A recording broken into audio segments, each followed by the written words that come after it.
संतों की वाणी। परम कृपालु संत जन समस्त शास्त्र और अपने हृदय के अनुभूत वचनों के द्वारा जीवों का परम कल्याण करते रहते हैं।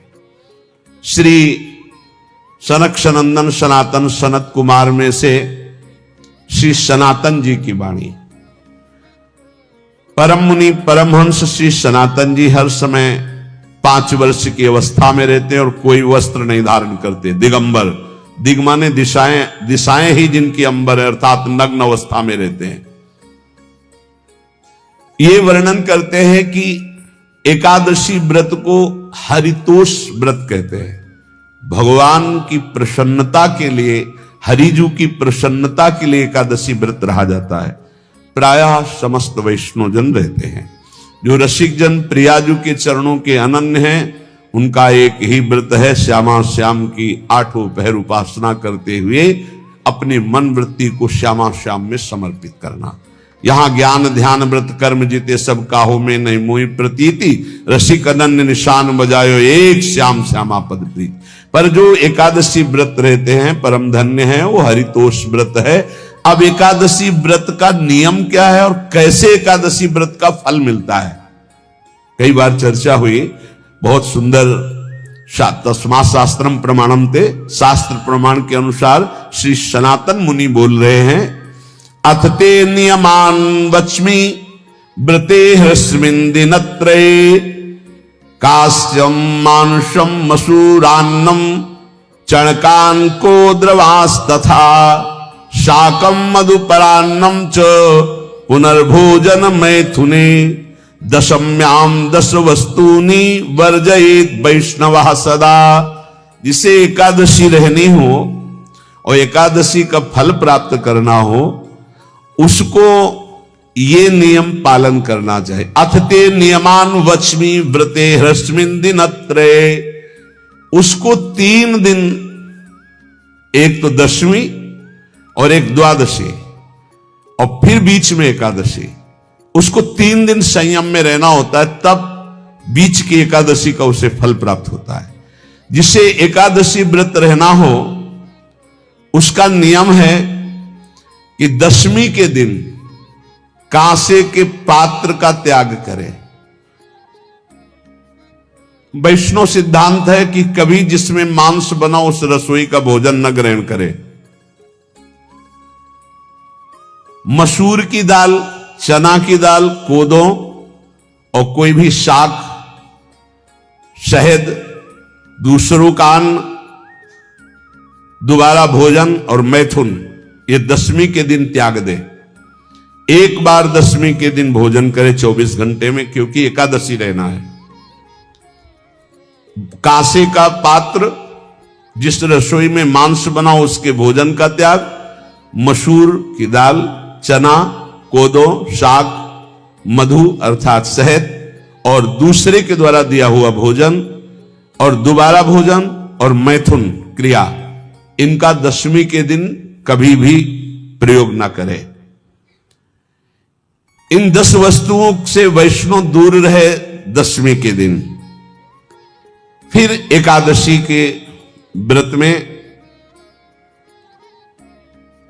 ये पीछे तो हम वर्णन कर ही चुके हैं, कहीं नहीं आया यहाँ कुटू का वो कचौड़ी पकौड़ी और सिंघाड़ा का हलवा और सावा, ये दुनिया के खीर और सब। ये एकादशी के दिन किसी भी तरह की गेम आदि क्रीड़ा ना खेले। जैसे अब आज व्रत है तो बैठे हैं अपना मोबाइल में गेम खेल रहे हैं, ऐसा कोई भी क्रीड़ा नहीं। द्यूत क्रीड़ा, किसी भी तरह का गेम, ये सब खेल नहीं। द्वित क्रीड़ाम च निद्राम च तांबूलम दंत धावनम, परापवादम पैशून्यम स्तेयम हिंसाम तथा रतिम, कोपम हृतवाक्यम च एकादश्याम विवर्जयेत। एकादशी के दिन उपासक को चाहिए कि वो किसी भी तरह की क्रीड़ा, मनोरंजन बिल्कुल नहीं। चनिद्राम, नींद नहीं लेनी उसको, न दिन में न रात में। एकादशी व्रत। और प्रायः पुराने महापुरुषों ने ऐसा किया है। रामदास जी डाकोर के रात में जाते थे, रणछोड़ भगवान के यहां कीर्तन करते थे जाकर, तभी तो भगवान उनके कीर्तन पर, उनकी भक्ति पर रीछ कर गाड़ी में बैठकर उनके साथ आए थे। पूरी रात जगकर कीर्तन करना, और दिन में तो सोना ही निषेध है। द्वित क्रीड़ाम च निद्राम च तांबूलम, पान खाना निषेध है एकादशी को, बिल्कुल नहीं, जो व्रत रह रहे। और दंत धावनम, वृक्ष से तोड़कर जो दतून की जाती एकादशी के दिन नहीं। परापवादम, दूसरे की निंदा करना, चर्चा करना नहीं, अर्थात अधिकतर मौन व्रत धारण करे एकादशी के दिन। पैशून्यम, चुगली करना। स्तेयम, कोई चोरी करना। हिंसाम, वाणी से, शरीर से, मन से किसी को दुख पहुंचाना। रतिम, अर्थात भोग करना, मैथुन करना। कोपम, किसी के ऊपर गुस्सा करना। अनत वाक्यम, झूठ बोलना। एकादश्याम विवर्जयेत, एकादशी के दिन ये नहीं करना चाहिए। एकादशी को एक बार कुछ फलाहार शुद्ध,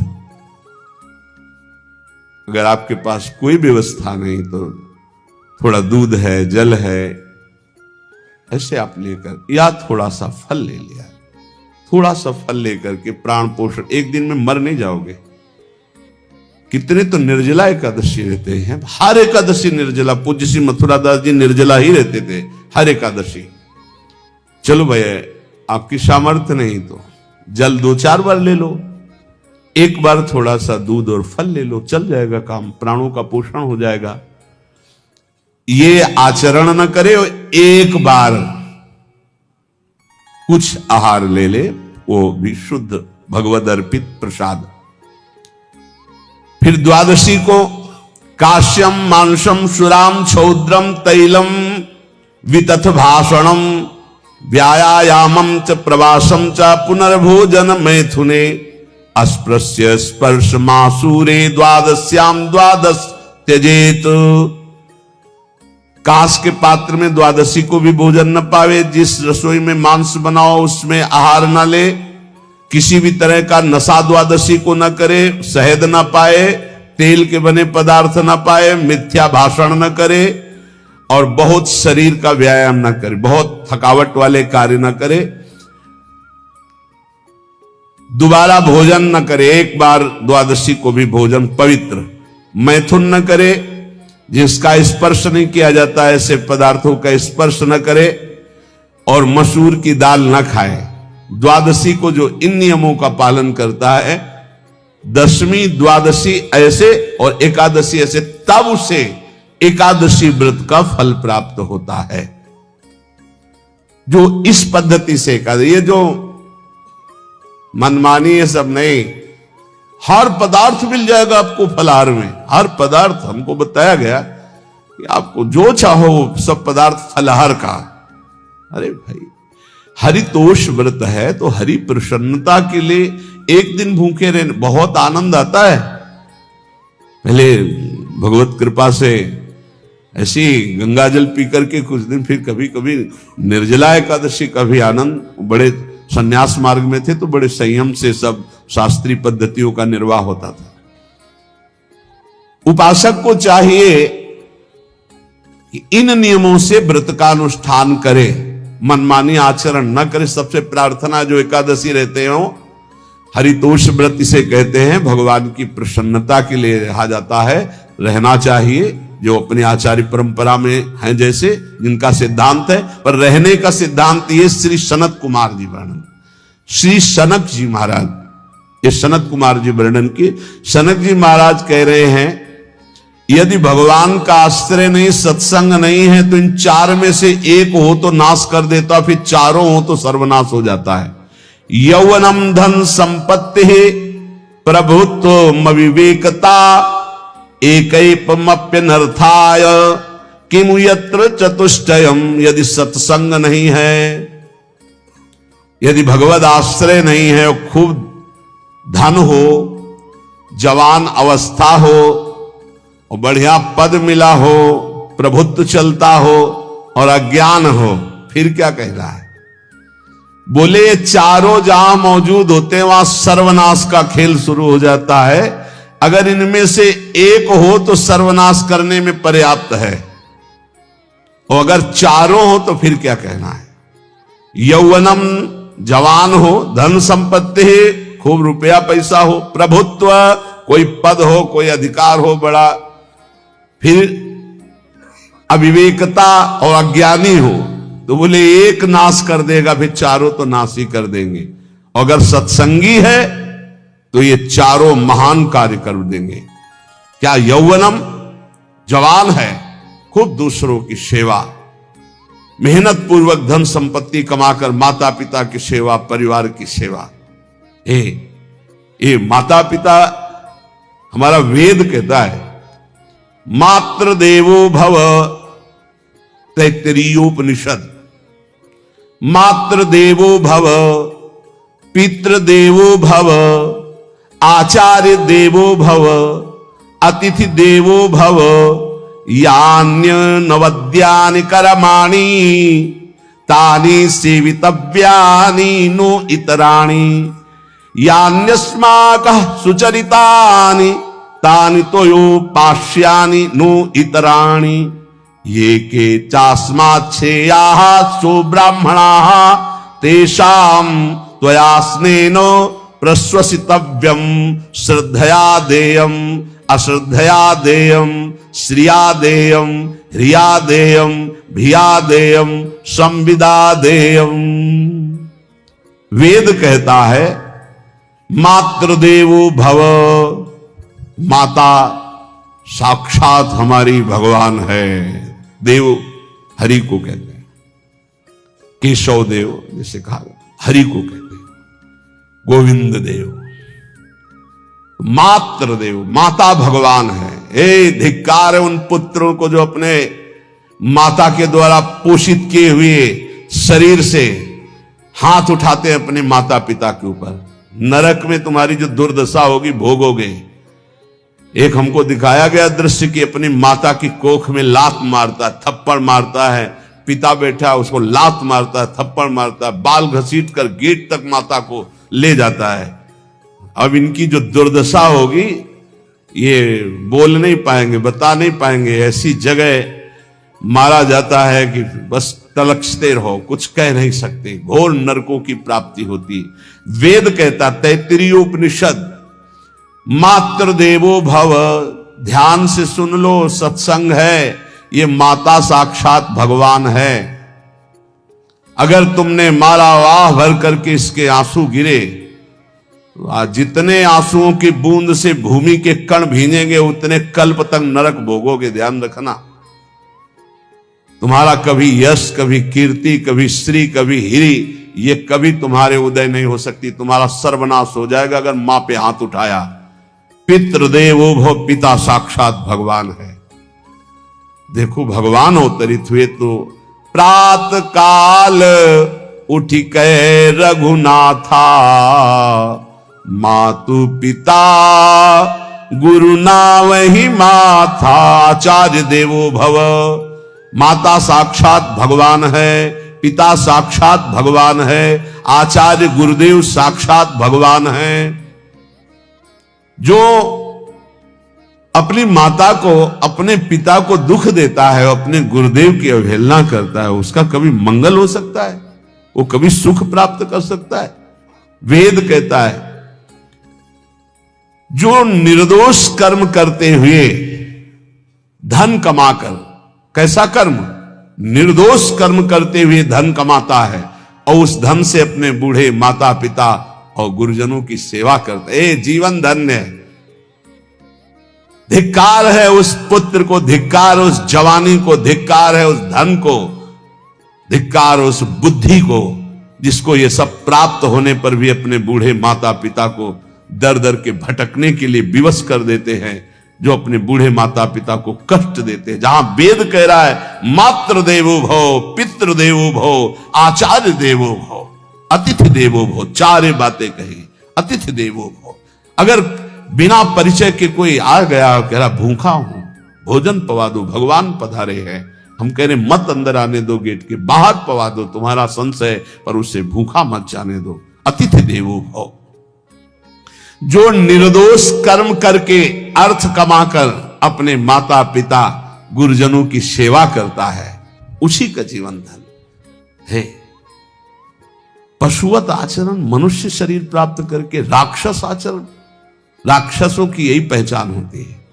मां नहीं मातु पिता नहीं देवा, साधुन ते करवा वही सेवा। तुम्हारे जो पुण्य है ना सब भस्म हो जाएंगे, आप खिलवाड़ मत समझो। वो विरक्त है, भले तुम्हें नौजवान दिखाई दे रहा है, वो शरणागत है, जो आचार्य ने मंत्र दिया वही गुरु परंपरा से चला रहा, वही मंत्र उसमें। आप उसको बोल रहे हो हमारे लिए कुर्सी डालो, पैंट शर्ट पहने हो, कुर्सी डाल। हाँ, आप असमर्थ हो तो हाथ जोड़कर प्रार्थना कीजिए कि बैठने में हमारी टांग टूट गई है, हम बैठ नहीं पा रहे हैं, क्या व्यवस्था हो सकती है क्या? याचना इस कोटि की। आदेश, बाबा जरा कुर्सी लाना, बाबा तो कुर्सी रख देंगे, आप उनको तुम भिक्षुक समझते हो, सारे सुकृत तुम्हारे नष्ट हो जाएं। ये जो संतों के द्वारा दिए हुए आसन में ये अयोग्य पुरुष बैठ जाते हैं ना, इनके सारे सुकृत नष्ट हो जाते हैं। ये क्या समझते हैं? तुरंत आसन दिया जाता है, किसी भी आओ, आसन को प्रणाम करके समेट कर रख दो। अगर आसन में बैठने की योग्यता आ रही, आसन में बैठने की योग्यता उसकी मानी जाती है जो सामने बैठा है, उस स्थिति का हो या उससे श्रेष्ठ हो। बहुत होश में ये बातें सत्संग में ही मिलती है और अन्यत्र नहीं मिलती। आसन बिछाने का मतलब तुम कोई महान नहीं हो गए हो, अपने में दैन्यता नहीं तो वैष्णव किस बात के? आसन ग्रहण वैसे ही बिछा हुआ है, उसके ऊपर आसन लगा हुआ है गुरुजनों के लिए, श्रेष्ठ जनों के लिए। आप आसन में बैठने के अधिकारी हैं। सत्कर्म के द्वारा कमाए हुए धन से मात्र देवो भव पितृ, हम बार बार चिल्ला के कह रहे, क्योंकि कलयुगी इन पुत्रों को अब समझ में नहीं आ रहा। जो बोओगे वही काटोगे। अगर आप अपने पुत्रों को शत अध्यात्म की शिक्षा देंगे और स्वयं अध्यात्म से चलेंगे तो तुम्हारा बुढ़ापा ठीक से जाएगा नहीं। बुढ़ापा बहुत मुश्किल से कटता है, बहुत मुश्किल से। हाँ, हमें कई दृश्य देखने को मिलते हैं।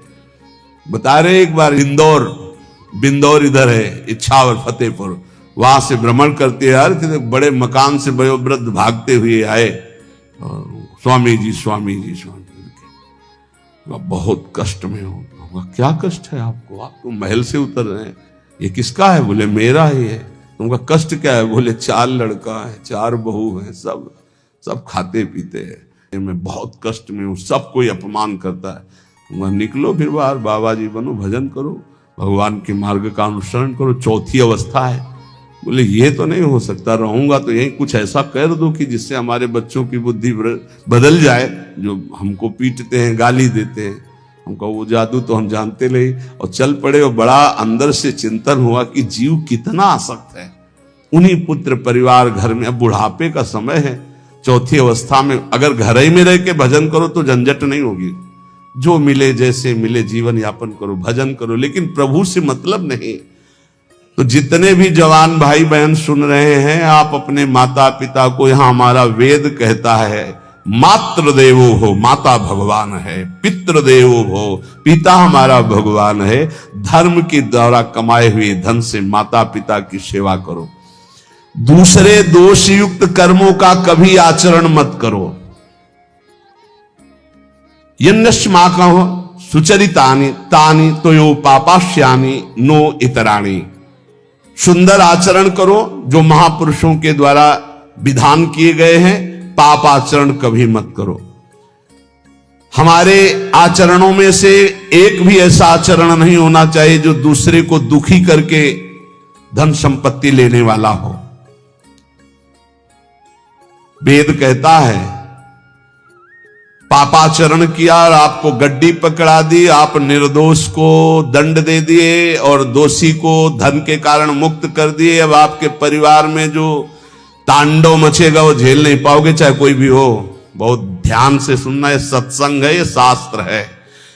जो अधर्म पूर्वक दूसरे के द्वारा दिए हुए धन से गलत निर्णय करता है, दोषी को मुक्त करता है और निर्दोष को दंड देता है। उसको दुखिया को न सताइए, दुखिया देगा रोए, जब दुखिया के मुखिया सुने तब तेरी गति क्या होए।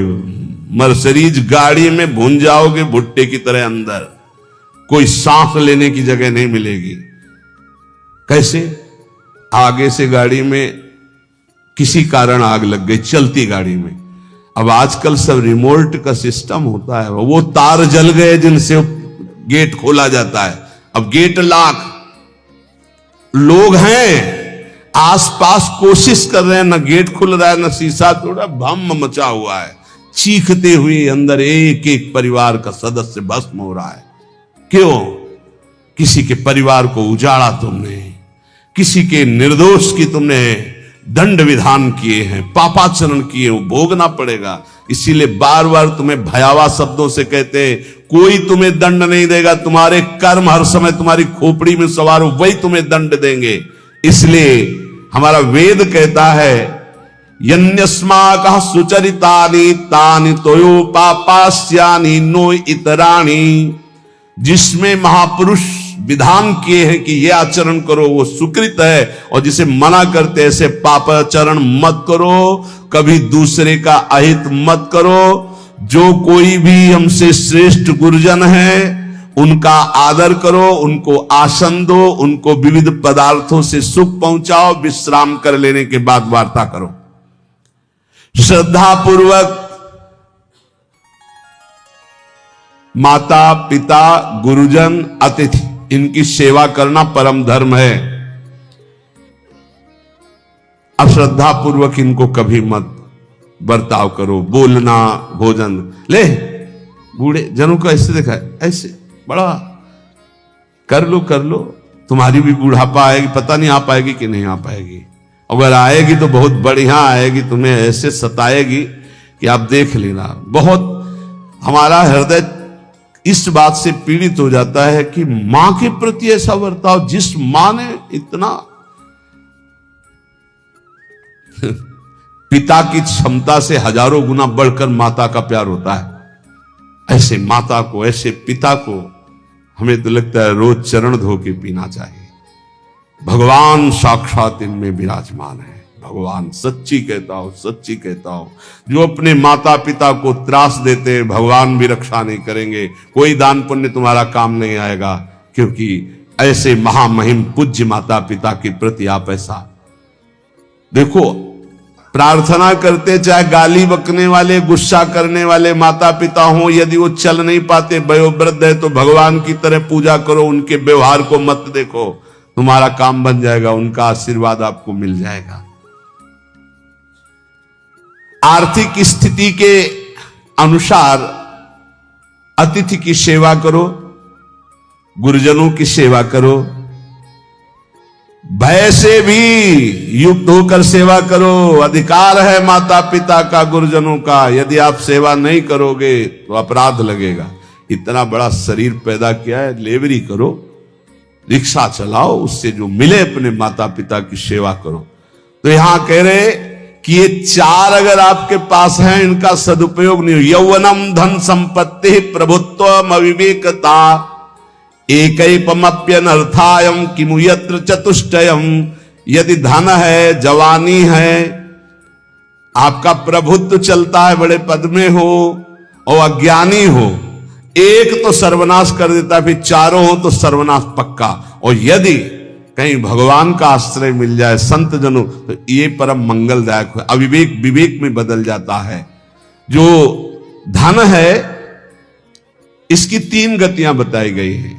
दान भोग विनाशश्च रायः स्युर्गतस्त्रिधा। तीन गति होती है, एक दान और एक स्वयं भोग करना, और अगर नहीं किया तो सर्वनाश, वो नाश को ही प्राप्त हो जाएगा। गांव के कंजूस जनों के धन दीवालों में निकलते हैं, मटकी में बंद बंद करके दीवाल में पैक कर दिया और मर गए। अब दीवाल में नहीं, अब लॉकर में है, बैंक में है। कितने हैं? बोले इतने करोड़। कभी ना तो धर्म किया, ना दान किया, कंजूस रात दिन उन्हीं रुपए का चिंतन किए मर गए, 1 रुपए का भी कभी सतमार्ग में प्रयोग नहीं किया। कह रहे दान भोग विनाशश्च, 3 गतियां हैं, दान या स्वयं भोग कर लो और या विनाश हो जाएगा। तो सो धन धन्य प्रथम गति जाकी, वो धन धन्य है जिसकी प्रथम गति क्या? दूसरों को सुख पहुंचाने में लगा। अस्पताल में दे दिया, गरीब लोगों के औषधियों के या भूखी गौओं के उदर पोषण में, या संत महात्माओं के निवास या वस्त्र या भोजन, ये सब उत्तम गतियां हैं। अगर ये नहीं किया तो चलो घर में ठाकुर जी विराजमान करो, स्वयं बढ़िया भोग लगाओ, पाओ, परिवार को सुखी रखो, इतने कर लो। वैसे सो धन धन्य प्रथम गति जाकी, प्रथम तो है दान, फिर दूसरा स्वयं चलो उपयोग कर लो धर्म पूर्वक अपने परिवार का। लेकिन अगर ऐसा नहीं किया तो तीसरी गति है नाश, वो तुम्हारे किसी काम में धन आने वाला नहीं है। जो न दान करता है ना भोगता है, उसका नाश हो जाता है। अरे भाई, वृक्ष से ही शिक्षा लो, दूसरों के लिए ही होता है। तो तुम मनुष्य बनकर क्या दूसरों का परोपकार नहीं कर सकते? यदि तुम जवान हो, तुम्हारे पास धन है, प्रभुत्व है, विवेक है, तो तुम पूरे राष्ट्र की सेवा की भावना जागृत करो। समाज में ही भगवान विराजमान है। ये मानवा हरि कथा श्रवणास्त दोषा, कृष्णांगी पद्म भजने रत चेतनाश्च, ते वै पुनन्ति च जगन्ति शरीर संगात, संभाषणादपि ततो हरिरेव पूज्यः। एक तो ये बताया, दूसरा बताया कि ये महाधन्याति धन्य होते हैं। एक तो होते जवान हैं, रुपया पैसा खूब कमा रहे हैं, बड़ा प्रभुत्व है, अविवेक है तो नाश कर देगा, और विवेक है तो इन्हीं का सदुपयोग हो जाएगा। एक है जो सबसे हटकर है, ये मानवा हरि कथा श्रवणास्त अधोषाः, जो रात दिन नाम जप करते हैं, भगवान की चर्चा करते हैं और सुनते हैं, और अधोषाः, वो सारे दोषों को अपने मिटा चुके हैं। कृष्णांगी पद्म भजने रत चेतनाश्च, निरंतर अपने चित्त को प्रभु के भजन में डुबोए हुए हैं, प्रभु के चरणों के ध्यान में अनुरक्त किए हुए, उनका क्या प्रभाव होता है? बोले तैवै पुनन्ति च जगतन्ति शरीर संगात। ऐसे महात्माओं का यदि शरीर है प्रगट में, तो उस शरीर से स्पर्श करके वायु जिस जिस को छूती है वो पाप रहित हो रहा है। जो उनके दर्शन करते हैं वो पाप। संत दरस जिमि पातक तरई, संतों के दर्शन मात्र से पाप नष्ट होते हैं, उनके शरीर के स्पर्श से पाप नष्ट होते हैं। संभाषणादपि ततो हरिरेव पूज्यः, यदि उनसे संभाषण करने को मिल जाए तो बोले वो इतना पवित्र हो जाता है कि भगवान उनमें वास करने लगते हैं। हरिदेव, हरि उसमें विराजमान है, हरि ही है, ऐसा वो पूज्य हो जाता है। यदि जो नाम जप कर रहे हैं, जिनका चित्त भगवान के चिंतन में है, जो कथा भगवान की चर्चा कर रहे हैं, जो भगवान की चर्चा सुन रहे हैं, अदोषाः, जो समस्त दोषों पर विजय प्राप्त कर चुके हैं, ऐसे मानवाः पुनन्ति च जगतन्ति, वो पूरे जगत को पावन करने की सामर्थ्य रखते। सतरत सतरत सा लोकांतारयति मम भक्ति युक्तो भोनम पुनातु, वो लोक के लोक पावन कर देते। कैसे? उनके शरीर से स्पर्श की हुई वायु दूसरों के पापों का नष्ट, उनका दर्शन दूसरों के पापों का नाश, उनका संभाषण दूसरों के पापों का नाश। यदि संत संग मिल गया तो निश्चित हरिदेव ही, वो भगवान से ही मिल रहा है, क्योंकि वहां भगवान जागृत है सबके हृदय में, पर भगवान शयन कर रहे हैं, माया का पर्दा लगाए। संत के हृदय में भगवान पर्दा रहित होकर जागृत हो चुके हैं, तो उनके दर्शन से, संभाषण से, स्पर्श से निश्चित परम कल्याण इस जगत का होता है। कौन भगवान? भगवान किसे कहते हैं? तो बोले सनंदन मुनि बोल रहे हैं। सनातन जी की सुना एकादशी व्रत पर बोले, और अभी तक सनक जी बोल रहे। अब सनंदन जी कह रहे, ऐश्वर्य समग्रस्य धर्मस्य यशसः श्रियः, ज्ञान वैराग्ययोश्चैव शरणां भग इति ऋणा।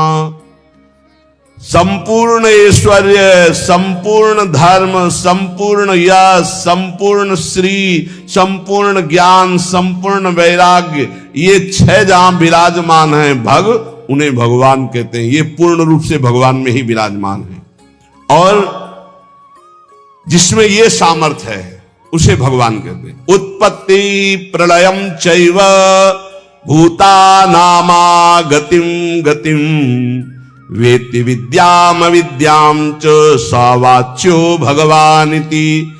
जो सबकी स्वयं अपने संकल्प से उत्पत्ति करता है, उत्पत्ति करने वाले ब्रह्मा जी की भी जो उत्पत्ति का कारण है, जो अपने ही बल से सबका विनाश कर देता है प्रलय, और जो सबका पालन करता है उसे भगवान कहते हैं। जो आवागमन तथा विद्या अविद्या इसका स्वामी है उसे भगवान कहते हैं। जो संपूर्ण ऐश्वर्य, संपूर्ण धर्म, संपूर्ण यश, संपूर्ण श्री, संपूर्ण ज्ञान, संपूर्ण वैराग्य और उत्पत्ति पालन प्रलय का स्वामी, जो विद्या अविद्या आवागमन जिसी के इशारे से होता है, वही है भगवान, वही सबका भगवान है।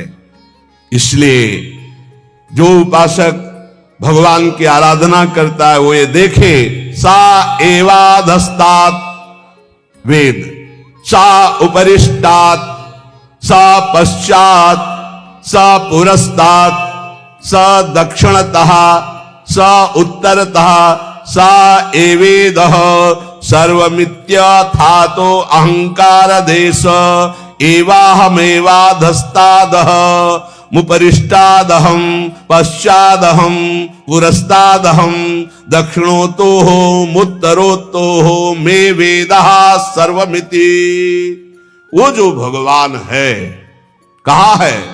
बोले सा एवाधस्तात्, सा उपरिष्टात्, वो नीचे है, वो ऊपर है, वो पीछे है, वो आगे है, वो दाहिने भी है, वो बाएं भी है, और वही ये सब कुछ है जो देख रहे हो, केवल भगवान ही भगवान है। बोले जो ऐसा देखता है उसका अहंकार भगवान में लीन हो जाता है। अब वो देखता है मैं ही नीचे हूं, मैं ही ऊपर हूं, मैं ही पीछे हूं, मैं ही आगे हूं, मैं ही दाहिने हूं, मैं ही बाएं हूं, मैं ही ये सब कुछ हूं, मैं अहम ब्रह्मास्मि। 2 भाव बताए, एक भक्त जो भगवान को सर्वत्र देखता है और एक जो अपने अहम को भगवान में स्थापित कर देता है भेद भाव से, वो अपने आत्मस्वरूप को देखता है। जिसने ऐसा भगवान का अनुभव कर लिया कि आगे पीछे दाहिने बाएं ऊपर नीचे हर समय मेरे श्री भगवान हैं, तो न पश्यो मृत्युम, इसका फल है पश्यति न रोगम नोत दुखाताः सर्वाः पश्यः पश्यति सर्वमाप्नोति सर्वस इति। बोले उसको किसी भी प्रकार का रोग दुख नहीं दे सकता। जो ये देखता है सा एवाधास्तात्, सा उपरिष्टात्, सा पश्चात, सा पुरस्तात्, सा दक्षिणा, सा उत्तरा, उत्तर में दक्षिण में ऊपर नीचे दाएं बाएं हर समय मेरे प्रभु हैं, केवल प्रभु को देखता है तो न पश्यो मृत्युम, मृत्यु की ताकत नहीं कि उसकी तरफ देख सके। ध्यान देना, ना तो उसे मृत्यु परेशान कर सकती, दुख नहीं। हम आपको कई बार बोले कि महाभागवतों का शरीर कैसे छूटता है, जैसे बड़े गजराज के गले से मल्ली की माला, मोगरा देते छोटी छोटी कली, कब टूट के गिर गया पता ही नहीं चला, ऐसे जन्मत मृत दुख होई भक्त को नहीं व्याप्ता। बोले ना तो वो मृत्यु, ना पश्यो मृत्युम पश्यति, मृत्यु ना रोगम, बड़े से बड़ा रोग उसको परास्त नहीं कर सकता। ये इसका फल है जो हर समय भगवान में स्थित है। नोत दुखाताः सर्वाः पश्यः पश्यति सर्वमाप्नोति सर्वस इति। वो सबको भगवत स्वरूप देखता है, अतः वो भगवान में प्रतिष्ठित, ना उसको मृत्यु छू सकती, ना रोग छू सकता है, ना किसी तरह का दुख छू सकता है। यही प्राप्त करने के लिए रोज चर्चा होती है। ऐसी ऊंचाई पर चढ़ जाओ कि कोई भी रोग, कोई भी शोक, मृत्यु, नाना प्रकार के विकार तुम्हें विचलित ना कर पाए। वो स्थिति है भगवद स्थिति, भगवदाकार। जो रात दिन प्रभु का भजन करते और देखते कि चारों तरफ से हरि मुझे घेरे हुए, जैसे प्रहलाद जी देखते, उसको कोई भय नहीं, कोई दुख नहीं, कोई रोग नहीं, कोई शोक नहीं। ये कैसे होता है? बोले आहार शुद्धौ सत्व शुद्धि, सत्व शुद्धो ध्रुवा स्मृति, स्मृति लंबे सर्व ग्रंथि नाम विप्रमोक्ष। जिसका भोजन शुद्ध है उसकी बुद्धि शुद्ध है, जिसकी बुद्धि शुद्ध है उसकी भगवत स्मृति, जो भगवत स्मृति है वो समस्त माया के ग्रंथों को, गांठों को नष्ट कर देती है और वो ऐसी ऊंचाई पे पहुंच जाता है कि न पश्यो मृत्युम पश्यति न रोगम नोत दुखाता। कोई भी दुख, कोई भी रोग, कोई भी शोक, कोई भी भय उसका स्पर्श नहीं कर सकता। किसका? जिसकी आहार शुद्धि, सत्य शुद्धि, सत्य शुद्धो ध्रुवा स्मृति, स्मृति लंबे सर्व ग्रंथि नाम विप्रमोक्ष। जो अखंड भगवत स्मृति में डूबा हुआ है, कौन? जिसकी बुद्धि शुद्ध है। किसकी? जिसका आहार शुद्ध है, भगवद अर्पित जल भोजन। बुद्धि शुद्ध, नाम जप करते हुए भोजन प्रसाद पाओ। बुद्धि शुद्ध हो गई तो स्मृति चलेगी, अखंड स्मृति चलेगी तो ये स्थिति आ जाएगी। इसी स्थिति के लिए सत्संग हो रहा है, इसी स्थिति के लिए मानवदेह मिला है। इसलिए ध्यान पूर्वक सत्संग का मनन करो, रात दिन ये अनुभव करो कि मैं प्रभु की गोद में हूं, और खूब नाम जपते रहो। नाम जप नहीं करोगे तो सब गड़बड़ हो जाएगा। जो कमियां हैं वो धीरे धीरे ठीक हो जाएंगी, विश्वास मान लीजिए। काम क्रोध आदि की कमियां तब तक रहती हैं जब तक देह भाव रहता है। जिस दिन करुणा में प्रभु की कृपा से शुद्ध ज्ञान का उदय हुआ, ये देह भाव ऐसे हट जाएगा जैसे सूर्य उदय होते ही कोहरा नष्ट हो जाता है। हम चाहें तो दीपक से कोहरा नष्ट कभी जीवन में नहीं कर सकते, पर सूर्य भगवान के उदय होते ही कोहरा नष्ट हो जाता है। ऐसे भगवत प्रदत्त, गुरु प्रदत्त ज्ञान उदय होते ही ये सब माया का कोहरा नष्ट हो जाता है। शेष चर्चा आगे। बहुत से जीवन व्यतीत हो गए, ये जीवन हम श्यामाजू को दे देते हैं, जीत जाओगे। बाजी जीवन की यहां लगाई जाती है, रुपए पैसे की नहीं।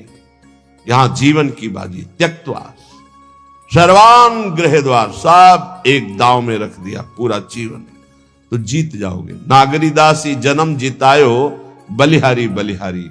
बलिहारी है युगल सरकार, बिहारी बिहारी जू। आपने हमें जिता दिया, जीत गए, अब कोई संशय नहीं, जीत गए, पक्का जीत गए। श्रीधाम वृंदावन मिला, प्यारी जू का नाम मिला, प्यारी जू की शरणागति मिली, रोज सत्संग मिल रहा है।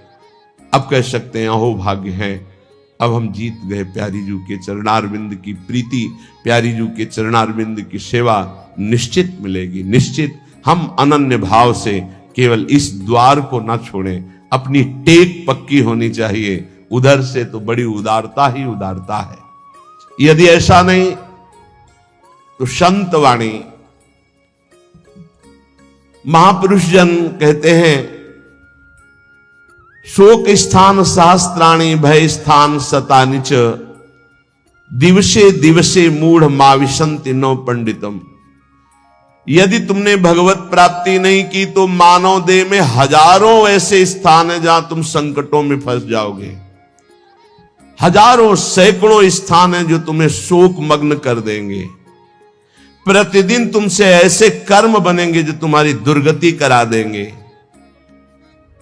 इसलिए भगवत प्रेमी महात्माओं का संग करके इसी जन्म में इद चेद वेदी दथ सत्यमस्ति न चेदिहा वेदिन महति विनष्टि भूतेषु भूतेषु विचित्य चीराः प्रेत्यास्माल्लोकदमृता भवन्ति।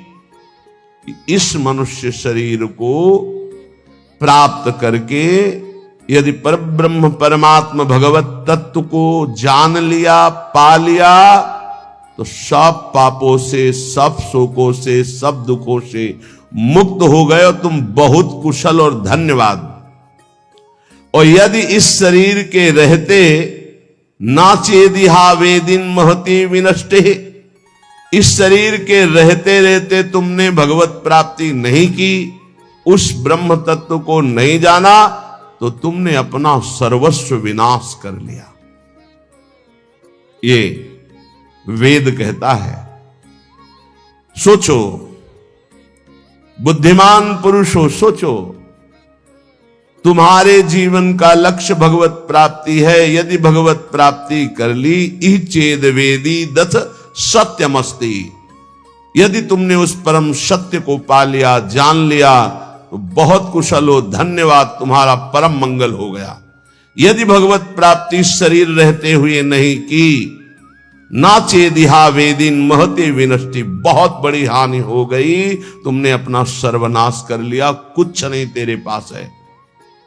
सोचो, ऐ बुद्धिमान, तुम्हारे को बुद्धि मिली, सोचो, परम पुरुष परमात्मा की प्राप्ति अमृत स्वरूप है, इस जन्म में उसको प्राप्त कर लो। वो परमात्मा कैसा है?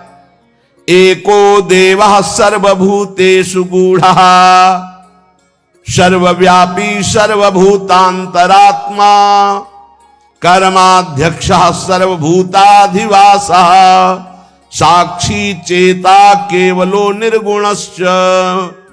वेद कहता है वह परमात्मा एक है,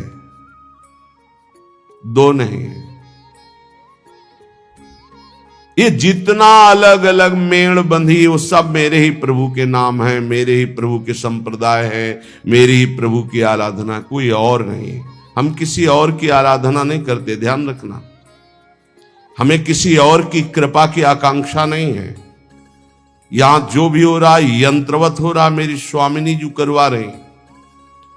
और जो नाम रूप लीला धाम प्रभु का एक भी अंग स्वीकार किए है, वो मेरा गुरु है, वो मेरा परम पूज्य है।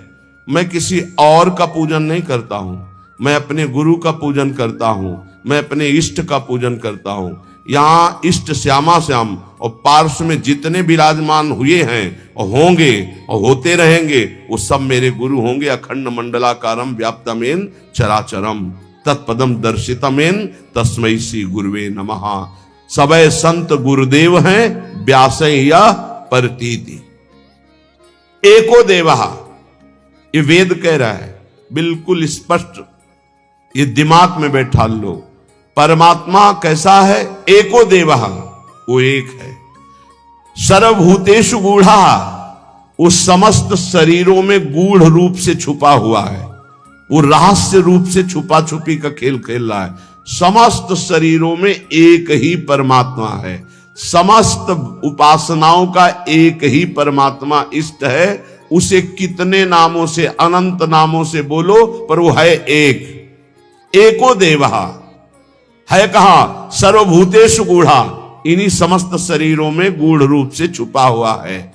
सर्वव्यापी सर्वभूतांतरात्मा, वो सर्वव्यापी है, वो इन शरीरों में भी है और वो इन जड़ में भी है, खंबे में भी है, वृक्ष में भी है, पत्थर में भी है, कहीं भी सर्वव्यापी, वो हर जगह है। जैसे यही बात कही प्रहलाद जी ने, तो कहा कहां तेरा हरि है? हिरण्यकश्यप ने तो कहा इस तलवार में, इस खंबे में, हम में, आप में, सब में हरि। खंबे में है तेरा इष्ट हरि। हां, एक घूंसे का प्रहार किया, दहाड़ मारते हुए भगवान नरसिंह रूप में प्रकट हो गए, खंबे से प्रकट हो गए, जड़ वस्तु से भगवान का अवतार हो गया। कैसे हैं भगवान? बोले सर्वभूतेषु गूढ़ा, समस्त शरीरधारियों में गूढ़ रूप से विराजमान है। तो केवल शरीरधारियों में? बोले नहीं, सर्वव्यापी, सर्वत्र, किसी में भी कोई ऐसा अणु परमाणु नहीं, अणु अणियान, महतो महियान, छोटे से छोटा, बड़े से बड़ा, कुछ ऐसा नहीं जिसमें मेरा भगवान ना समाया हो। सर्वभूतांतरात्मा, वो अंतर्यामी रूप से सर्वभूतों के अंदर विराजमान, सब जगह विराजमान है। कर्माध्यक्षः, वो सबके कर्मों का अधिष्ठाता है, वो देख रहा है तुम क्या कर रहे हो, इसलिए भोगना पड़ेगा। किसी और के देखने की जरूरत नहीं। कर्माध्यक्ष वो परमात्मा, वो देख रहा है तुम्हें। डरो उससे, डरो। पाप कर्म करते समय ध्यान रखो, तुम्हें देख रहा है कोई, वो है परमात्मा। वही कर्माध्यक्ष है, वही न्यायाधीश है। वो स्वयं देख रहा है, किसी की वकालत की जरूरत नहीं, गवाही की जरूरत नहीं, साक्षी की जरूरत नहीं। कर्माध्यक्ष, वो समस्त कर्मों का अध्यक्ष स्वामी तुम्हारे कर्मों को देख रहा है, उसका अवश्य फल तुम्हें देगा। सर्वभूताधिवासः, समस्त भूतों में वो निवास कर रहा है, पक्का निवास कर रहा है। साक्षी चेता, वो सबका साक्षी है और चैतन्य घन स्वरूप है। केवलो निर्गुणश्च, वो सतोगुण, रजोगुण, तमोगुण तीनों गुणों से ऊपर उठा हुआ निर्गुण है। निर्गुण का तात्पर्य होता है गुणातीत। गुणातीत माया के इन तीनों गुणों से ऊपर, सबको चेतना प्रदान उसी से होती है। चैतन्य शक्ति उसी से जागृत होती है। एको वसी निष्क्रियाणाम बहुनामेकम बीजम बहुधा यह करोति तमात्मस्थम येनु पश्यन्ति धीरास्तेषाम सुखम शाश्वतम नेतरेषाम। जो अकेला एक अनंत ब्रह्मांडों में, अनंत भूतों में, अनंत शक्तियों में अपनी शक्ति का संचार करता है, वो सबका शासक एक ईश्वर है। वो प्रकृति को बीज रूप से अनेक रूपों में परिणित करके विराजमान है। ये सब वही साक्षात विराजमान है, वही प्रकट रूप में दिखाई दे रहा है, वही अप्रकट सबके हृदय में विराजमान, सबसे परे, सब में भरे, सबसे परे और सब में भरे। जो सबसे भरे वही सबसे परे, जो सबसे परे वही सब में भरे। यह रहस्य रघुनाथ कर बेगी न जाने कोई, और जो जाने रघुपति कृपा तो सपने मोह न होए। जो ऐसे परमेश्वर का अनुभव कर लेता है, वो सदैव परमानंद में मगन रहता है।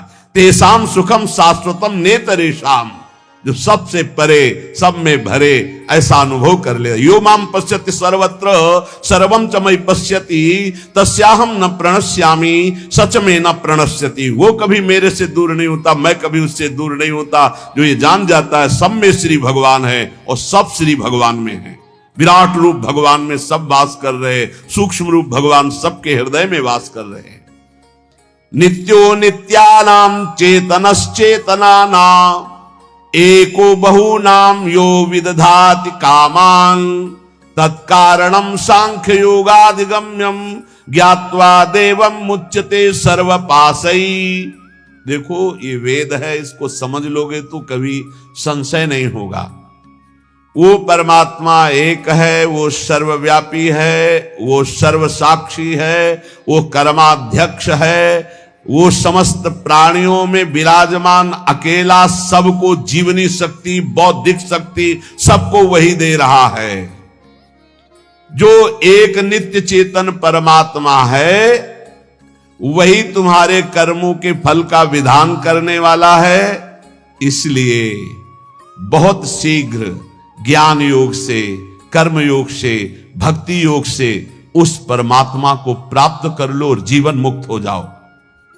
सबके कारण रूप परम देव परमात्मा को प्राप्त कर लिया तो समस्त बंधनों से मुक्त हो जाओगे। ज्ञात्वा देवम मुच्यते सर्वपाशई है, सर्व बंधनों से मुक्त हो जाओगे। जीवन का परम लक्ष्य वेद कहता है, श्वेता श्वेतर्वेद, आपको भगवत प्राप्ति इसी जन्म में करनी, और कोई जन्म नहीं है। बार बार अन्य योनियों में जाने पर तुम कोई नया कर्म नहीं कर सकते। केवल मनुष्य जीवन में भगवत प्राप्ति कर सकते हो। वो भगवत प्राप्ति किसी और की उपासना से नहीं होगी, महापुरुषों के चरणों की उपासना से, एकमात्र भगवान की उपासना। रहुगणित तत्तपसा न याति न चेज्या न निरूपणात् गृहाद्वा न छंदसा नैव जलाग्नि सूर्यो बिना महात्पाद रजोभिषेकम। तो ये कह रहे हैं और कोई उपासना से इनकी प्राप्ति नहीं होने वाली। अगर आप समझते हो कि अन्य कोई, तो इनका प्रवेश ही नहीं है।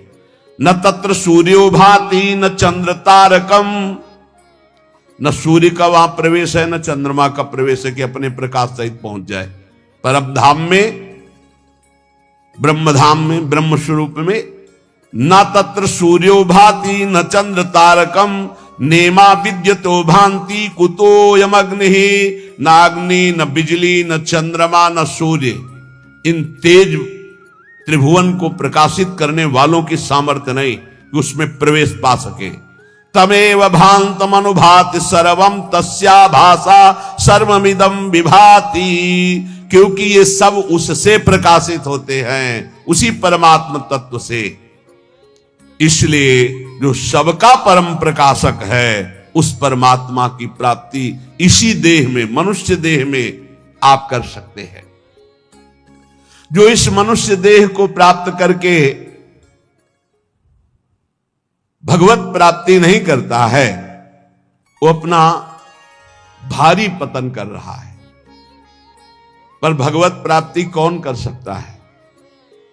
जिसको कोई भी त्रिभुवन का भोग ललचाए ना, भ्रष्ट न कर पाए।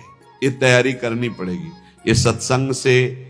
और पक्का हमने देखा है, पक्का देखा है और देख रहा हूं, जैसे जैसे सत्संग हो रहा है, जैसे जैसे भजन हो रहा है, जैसे जैसे बात समझ में आ रही, तो सबसे बड़ा तूफान जीवन का होता है नवयौवन अवस्था। बहुत ध्यान से प्रसंग सुनना है। जब तक भोगों की आसक्ति आपके अंदर किसी भी भोग की रहेगी, तब तक आपको भगवत प्राप्ति का उत्साह नहीं होगा। एक बार ये जो प्रसंग चल, एक बार नचिकेता नाम के ब्रह्म ऋषि के पुत्र थे वो, तो उनका जन्मोत्सव मनाया जा रहा था। तो जन्मोत्सव में अब वो ब्रह्म ऋषि थे तो बहुत से ब्रह्म ऋषियों को बुलाया, मंत्रोच्चारण हुए वेदों के, फिर गौवें दान की। तो नचिकेता ने देखा गलत हो रहा है, उन्हीं का जन्मोत्सव था। अच्छी अच्छी गौवें गौशाला में रख ली गई हैं और जो कम दूध देती हैं या जो दूध देना छोड़ने वाली हैं वो गौवें दान की जाए। तो उन्होंने दान करते समय ही पिता से कहा कि मुझे ये आपकी दान पद्धति ठीक नहीं लग रही। ऋषि पुत्र ऋषि थे, तो एक तरह से पिता का अपमान हो रहा है और पिता की निंदा हो रही है। उन्होंने कहा आप ये ऐसी दुबली पतली गौवें दान कर रहे हो, स्वस्थ गौवें, नई ब्याई हुई गौवें आप दान नहीं कर रहे हैं। ये दान पद्धति के विपरीत आप दान क्यों कर रहे हैं? गौवें किसके लिए रखे हैं? मेरे लिए ना, मैं पुत्र हूं ना, तो आप दान मेरे लिए ही तो कर रहे हैं, तो आप ऐसा दान क्यों कर रहे हैं? तो मेरे को किसको देते हैं? मेरे लिए गौवें तो मेरे को किसको देते हैं? तो उनका तुम्हें मृत्यु को देता हूं, जा। बड़े क्रोध में हुए और जा यमपुरी की यात्रा कर। और वो ब्रह्म ऋषि, एक एक शब्द सत्य होता है सत्य बोलने वालों का, तत्काल यमपुरी के लिए नचिकेता। अब अपराध था नहीं, इसलिए सशरीर यमपुरी गए। अब जे ही यमपुरी में पहुंचे तो जो 12 महाभागवत है उनमें एक धर्मराज जी को भी कहा गया है। पापियों के लिए वो यम भयानक रूप है और धर्मात्माओं के लिए धर्मराज स्वरूप है। वहां वो थे नहीं, वो ब्रह्म सभा में किसी कार्य हेतु गए हुए थे। उनकी पत्नी ने आतिथ्य सत्कार करते हुए नचिकेता को वहां रखा कि जब तक धर्मराज जी नहीं आते हैं तब तक आप विराजमान रहिए। धैर्यपूर्वक वहां रहे। जब धर्मराज जी आए तो उनको कुछ बताना नहीं होता, वो सर्वज्ञ है। तत्काल देखा कि हाँ इनका कैसे आगमन हुआ, जान गए, बहुत प्रसन्न हुए। हे ऋषि बालक, मैं तुम्हें हृदय से सम्मानित करता हूं, मेरा आतिथ्य स्वीकार करो। अर्घदान किया धर्मराज जी ने और कहा मैं तुम्हारी धर्मनिष्ठा, सत्यनिष्ठा और परम पवित्र दूसरों के प्रति सुख बुद्धि का नमस्कार पूर्वक प्रशंसा करता हूं। मैं बहुत प्रसन्न हूं, बोलो तुम क्या चाहते हो? उन्होंने कहा मैंने सुना है कि आपको ब्रह्म बोध हुआ, अध्यात्म विद्या के आप परम ज्ञाता हैं, मैं आपसे आत्मज्ञान चाहता हूं। उनका नहीं, तुम पृथ्वी का सम्राट पद स्वीकार करो, सुंदर सुंदर नव युवतियां रानियों के रूप में तुम्हें मिलेंगी, मैं तुम्हें सम्राट पद में अभिषिक्त करूंगा। मृत्युलोक का सबसे बड़ा बलशाली, स्वस्थ रहकर हजारों वर्ष तक भोगों को भोगने वाला, चिंतित पदार्थ तत्काल उपस्थित हो जाएंगे, जो सोचोगे वही हो जाएगा, ऐसा तुम्हें आशीर्वाद देता हूं। बोले नहीं चाहिए, मुझे आत्मज्ञान चाहिए, छोड़ो। मैं तुम्हें स्वर्ग का देवराजेंद्र पद देता हूं, नवीन नवीन अप्सराएं तुम्हारी सेवा में रहेंगी, स्वास्थ्य भोग वैभव देवता तुम्हारे अधीन रहेंगे, ऐसा मैं तुम्हें वरदान देता हूं। बोले नहीं चाहिए, मुझे सिर्फ आत्मबोध चाहिए, आत्मज्ञान चाहिए।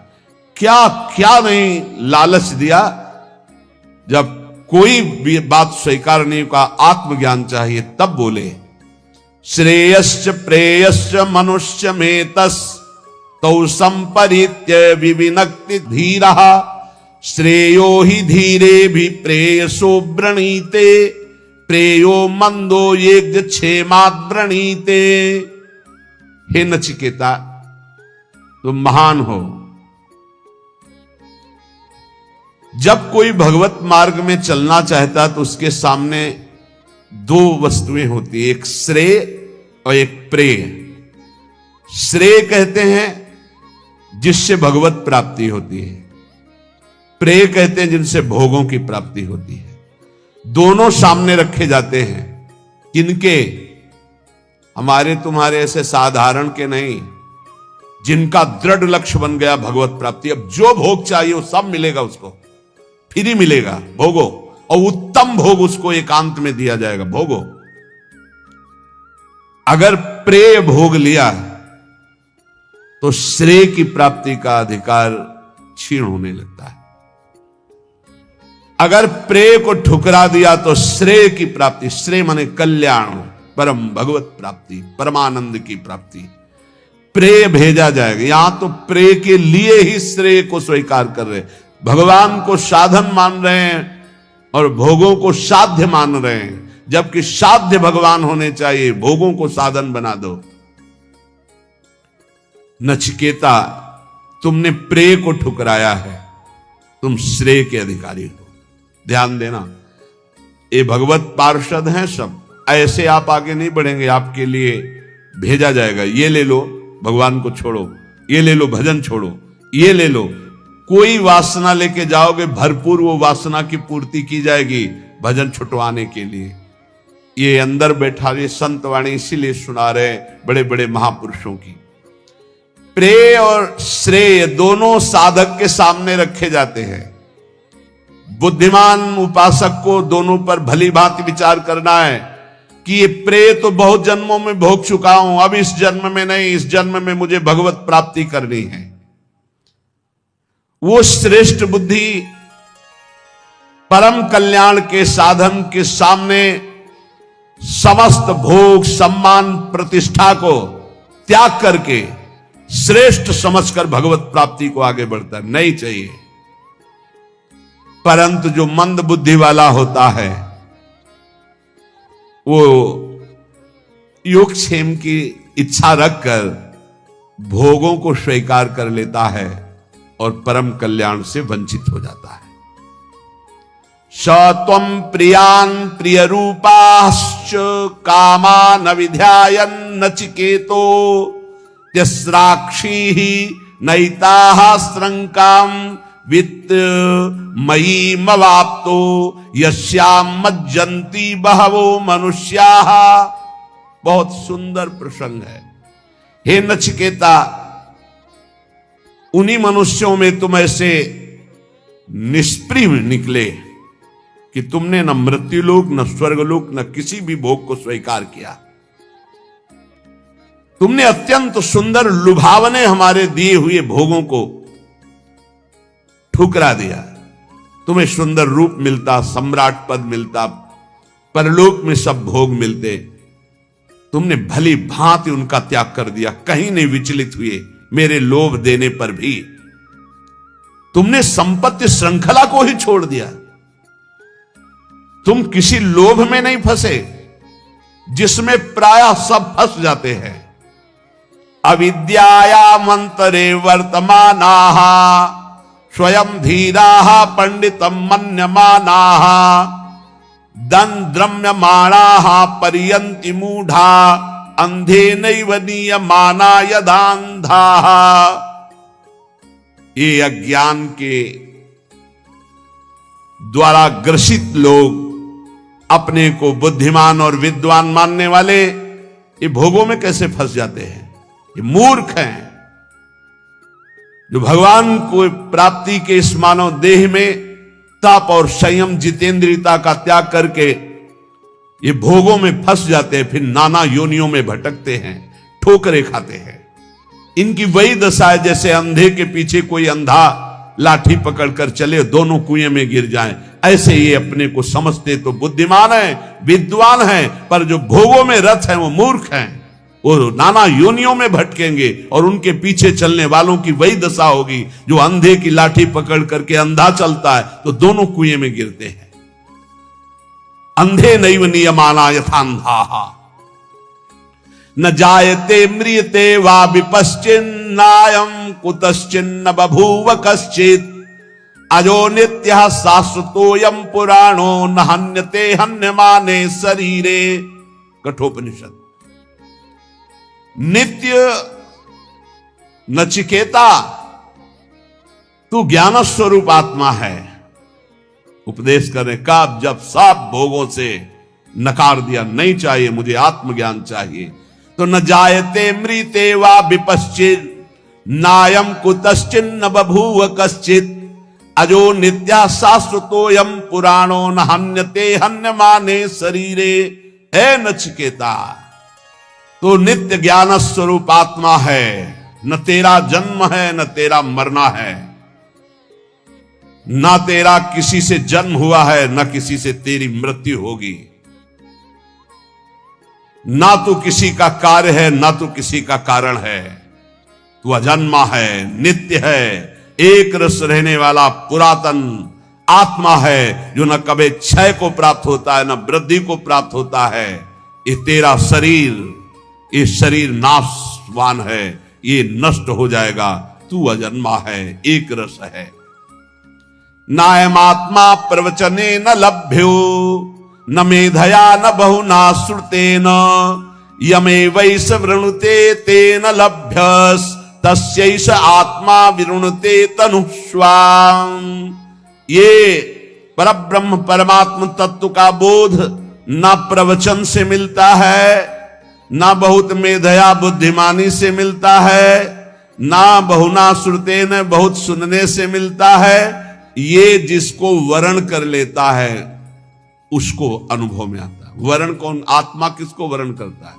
गुरुदेव रूप से आत्मा जिसे वर्ण, आत्मा हरिवंश प्रगट परमानंद श्री हरिवंश प्रमाण मनम, जिसे गुरुदेव स्वीकार कर लेते हैं और जब गुरुदेव उसका बोध कराते हैं तो बोले यमे वैस वृणुते तेन लभ्यस्तस्यैष आत्मा विरुणते तनुस्वाम। इसीलिए कहा मोक्ष मूलम गुरु कृपा, मंत्र मूलम गुरु वाक्यम।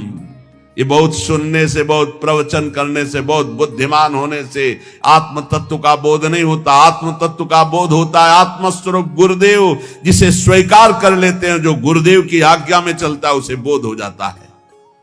वो परमात्मा उसको स्वीकार कर लेता है, उसके हृदय में अपने आप को प्रकाशित कर देता है। मोक्ष मूलम गुरु कृपा। ना विरतो दुश्चरितान ना शांतो ना समाहितः ना शांत मानसो वापी प्रज्ञाने नैनमाप्नुयात्। हे नचिकेता, सूक्ष्म बुद्धि के द्वारा भी उस आत्म तत्व को नहीं जाना जा सकता, क्योंकि वो बुद्धि के जानने में आने वाला तत्व नहीं है। गोस्वामी तुलसीदास जी, राम अतर्क बुद्धि मन बानी यह हमार मत सुनहु भवानी। बुद्धि मन वाणी इनकी तर्कना राम जी तक नहीं पहुंच सकती। राम जी आके इसमें विराजमान हो जाते हैं। बिल्कुल वही बात, न प्रवचन सुनने से, न प्रवचन करने से, न बहुत बुद्धिमान होने से परमात्मा की प्राप्ति कर ले, ऐसी बात नहीं है। परमात्मा जिसे स्वयं गुरु रूप से वर्ण करके कृपा करता है, उसके हृदय में वो बोध रूप से प्रकाशित हो जाता है। और बहुत बढ़िया बात है, उस परमात्म तत्व को न शुभ साधनों से प्राप्त किया जा सकता है और ना अशुभ आचरणों से उसको छोड़ा जा सकता है। इसीलिए जो सिद्ध हो जाते हैं फिर उनके ऊपर वेद शासन नहीं रहता। कह रहे नाविरतो दुश्चरिता न शांतो न समाहिता। जो अपने स्वरूप को गुरु कृपा से प्राप्त हो गया है तो वो शुभ आचरणों से प्राप्त नहीं हो सकता और अशुभ आचरणों से उसकी निवृत्ति नहीं हो सकती। वो अपने स्वरूप में ही रहता है। जो अशांत चित्त है, जिसने अपनी मन और इंद्रियों को समर्पित नहीं किया गुरुदेव के चरणों में, उसे प्राप्त नहीं कर सकता। अशांत चित्त कभी मन मानी नहीं, अपने इंद्रिय और मन को गुरु आज्ञा। इसलिए उपनिषद पढ़ के देखो 12-12 वर्ष तक कई ऐसे प्रसंग आते, गए हैं ब्रह्मबोध करने, कहा जाओ गाय चराओ जाके। बहुत वर्षों तक उनकी परीक्षा हुई गाय चराने की। 15 दिन में मिलते रहिए, जंगल में जाइए, 15 दिन बाद आए, बड़ा शरीर स्वस्थ। तुम्हारा शरीर स्वस्थ कैसे है? गुरुदेव भिक्षा मांगकर पा लेते हैं और गाय चराते हैं। किसने आदेश किया था भिक्षा मांगने का? हमने तो सिर्फ गाय चराने का आदेश किया था। शब्दों पर गलती हुई। गुरुदेव भिक्षा मांगकर गुरुदेव को अर्पित करके उनके आदेशानुसार पाया जाता है। आपने तो बड़ा अपराध कर दिया। आगे से गुरुदेव भिक्षा नहीं मांगेंगे, आ जाओ गाय चराओ। फिर कुछ दिनों बाद आए, फिर स्वस्थ। कैसे स्वस्थ कैसे हो? तुम्हारी हड्डी हड्डी सूखी क्यों नहीं? गुरुदेव गाय का दूध ले लेता हूं, बहुत हजारों गाय हैं, गाय तो मेरी है, तुम्हारा अधिकार दूध पीने का कैसे? मैंने आदेश किया? नहीं गुरुदेव, बिना आदेश के हमारी गायों का दूध लेना मतलब चोरी करना, यह अपराध है। जी जाओ गाय चराओ। फिर काफी दिनों बाद आए तो फिर स्वस्थ। स्वस्थ कैसे हो? गुरुदेव बछड़ों से जो फेन गिरता है तो हजारों गाय मैं फेन चाट लेता हूं, इसलिए प्राण पोषण होता है। हमारे बछड़े बड़े दयालु हैं, तुम्हें इस दशा में देख करके वो दूध अधिक गिरा देते, फेन गिरा देते, इसलिए चाट लेते। आज से वो भी नहीं चाटोगे? जी गुरुदेव। अब सब मना हो गया। एक दिन बहुत भूख लगी, आक अकौड़ा, उनको पता नहीं था कुछ जंगलों का, तो उन्होंने आक के फूल और पत्ते काफी चबा लिए। वो जहर होता है, आंखें अंधी हो गई, वो एक कुएं में गिर गए। और उन्होंने पुकारा गुरुदेव गुरुदेव गुरुदेव। जब नियत समय पर गुरुदेव के लिए पहुंचे तो गुरुदेव की पुकार जो उनके हृदय में हुई वो उनको झंकृत की। उन्होंने कहा कि खोज करो, कुछ संकट है शिष्य पर। गौएं खोजी गई तो जिस दिशा में मिली वहां आवाज लगाई गई तो एक कुआं से आवाज आ रही थी, गुरुदेव गुरुदेव। नजदीक पहुंचे, उनका बेटा तुम्हारी ये दशा कैसे हुई, कुएं में कैसे गिर गए? उनका गुरुदेव मुझे पता नहीं, मैंने किसी वृक्ष के पत्ते और फूल पा लिए। तो उनका आज्ञा कहां थी? आज्ञा के विरुद्ध क्यों किया? तुम्हें उपवास करना चाहिए था। उनका गुरुदेव आखिरी गलती, अब जीवन में कभी गलती नहीं होगी, मेरी आंखें चली गई हैं। उनका मैं अभी मंत्र तुम्हें देता हूं, अश्वनी कुमार देवताओं के वैद्य आएंगे और तुम्हें औषधि देंगे, अभी तुम दिव्य नेत्र वाले बन जाओगे। गुरुदेव ने मंत्र उच्चारण किया, अश्वनी कुमार आ गए। अश्वनी कुमारों ने कुएं की रचना की और कहा इसे पाओ। बोले कदापि नहीं, बहुत त्रुटि हो गई। अब जब तक गुरुदेव आदेश नहीं करेंगे तब तक जबान में कुछ नहीं रखूंगा। गुरुदेव ने कहा पा लीजिए, हमारी ही आज्ञा से सब हो रहा है। तब उन्होंने जो ही पुआ पाया, दिव्य नेत्र उनके जागृत हो गए, बाहर आए। गुरुदेव ने हृदय से लगा, जो ही हृदय से लगाया चारों वेदों का ज्ञान अपने आप हो गया, कभी पढ़ाना नहीं पड़ा। गुरु कृपा ही केवलम। सूक्ष्म बुद्धि के द्वारा भी इस परमात्मा तत्व को मनुष्य नहीं प्राप्त कर सकता। ना विरतो दुश्चरिता, ना शांतो, ना समाहिता, ना समाहिता, समाहित बुद्धि से भी नहीं। बुरे आचरणों से इसकी निवृत्ति नहीं हो सकती। यह उसी को प्राप्त होता है जिस पर गुरु कृपा होती है। जो अशांत है, जो अजितेंद्री है, जो मनमानी आचरण करता है, वो कभी ब्रह्मबोध प्राप्त नहीं कर सकता है। आत्मानः रथिनम विद्धि शरीरा रथ में वतु बुद्धिम तु सारथिम विद्धि मनः प्रग्रह में वच। हे नचिकेता, तुम ऐसा समझो कि जीवात्मा रथी है, रथ का स्वामी है। शरीर ये रथ है, बुद्धि सारथी है, और इंद्रियाणि हयानाहुर विषयास्तेषु गोचरान। इंद्रियां घोड़े हैं और विषय वो रास्ता है जहां इंद्रिय रूपी घोड़े ले जाते हैं। बहुत सुंदर। इंद्रियों के घोड़ों की आत्मेन्द्रिय मनोयुक्तम भोक्त्याहुर्मनीषिणः। इंद्रियों रूपी घोड़ों की लगाम मन है। बहुत सुंदर रूपक से वर्णन कर रहे हैं। शरीर एक रथ है, इसमें बैठा हुआ रथी जीवात्मा है, इंद्रिय इसके घोड़े हैं, मन इसकी लगाम है। इन घोड़ों के चलने का रास्ता शब्द स्पर्श रूप रसगंध, ये 5 विषय हैं जिनमें मना कष्टान इंद्रियाणी प्रकृति स्थानी कर सती। जीवात्मा जो भूला हुआ अपने स्वरूप को है, बुद्धि लगाम ढीली की है, इंद्रिय रूपी घोड़े विषयों में भाग रहे, दुर्गति, पक्का दुर्गति। यस्त्व विज्ञानवान भवत्युयुक्तेन मनसा सदा तस्येन्द्रियाण्यवस्यानि दुष्टास्वा इव सारथे। जो विवेकहीन है, गुरु कृपा का आश्रय नहीं लिए है, उसकी बुद्धि रूपी सारथी बहुत ही नशे में होती है। वो ऐसे लगाम ढीली किए रहती है, मन रूपी लगाम, जहां मन जाना चाहे। वो इंद्रिय रूपी घोड़े खूब विषयों में विचरते हो, मनमाना पाप करते हैं और सर्वनाश कर देते हैं, रथ का भी और रथी की तो दुर्गति ही हो जाती है। वस्तु विज्ञानवान भवति युक्तेन मनसा सदा तस्येन्द्रियाणि वश्यानि सदस्वा इव सारथे। जो गुरु कृपा पात्र है वो विवेकवान होता है। विवेकवान सारथी मतलब प्रवीण सारथी, लात लगा करके लगाम को बिल्कुल कसे, इंद्रिय रूपी घोड़े उधर ही जिधर इशारा, अन्यथा नहीं, वहीं रोक दिया।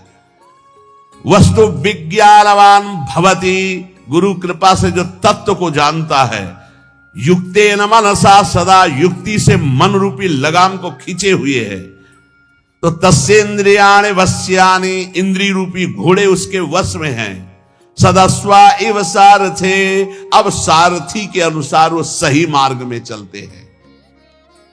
इसलिए यस्त्व विज्ञानवान भवत्यन्य मनस्कः सदा शुचिः न सत्पदमाप्नोति सह सारम चाधिगच्छति। कोई सदा विवेकहीन बुद्धि वाला, असंयत चित्त, अपवित्र रहने वाला कभी भगवत प्राप्ति नहीं कर सकता। जो मन को छोड़े, इंद्रियों को छोड़े, जो मन आवे सो खाओ पियो, जो मन आवे सो भोग भोगो, ऐसा कभी परम पद का अधिकारी नहीं होता। बार बार ऐसे लोगों को जन्म मृत्यु रूप महान कष्ट भोगना पड़ता है। हे नचिकेता, इसलिए यस्तु विज्ञानवान भवति समनस्कः सदा शुचिः सास्तु तत्पदमाप्नोति यस्मात् भूयो न जायते।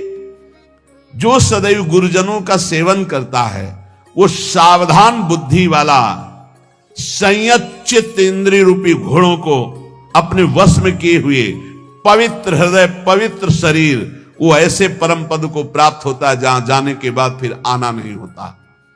सातु तत्पदमाप्नोति यस्मात् भूयो न जायते। विज्ञान सारथिस्तु मनः प्रग्रहवान नरः सोध्वनः परमाप्नोति तद विष्णोः परमं पदम। जो कोई मनुष्य सत्संग के द्वारा विवेक प्राप्त करके बुद्धि रूपी सारथी, सावधान मन रूपी लगाम को खींचे हुए इंद्रिय रूपी घोड़ों को संसार मार्ग से हटाकर भगवत मार्ग में पर ब्रह्म पुरुषोत्तम भगवान की सुप्रसिद्ध आराधना करता है, वो उस दिव्य परम पद को प्राप्त होता है।